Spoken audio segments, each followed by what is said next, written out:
Makanya kawin biar disuruh-suruh. Gua nggak mau kawin, kenapa sampai sekarang? Kenapa emang? Karena pernikahan itu buat gue ibarat workshop.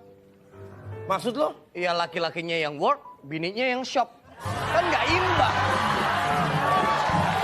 Masa kita yang kerja dia yang nikmatin? Iya. Ini kan Lagian itu resiko jatuh cinta. Jatuh cinta sih boleh pakai perasaan, tapi ngerawatnya pakai penghasilan. Make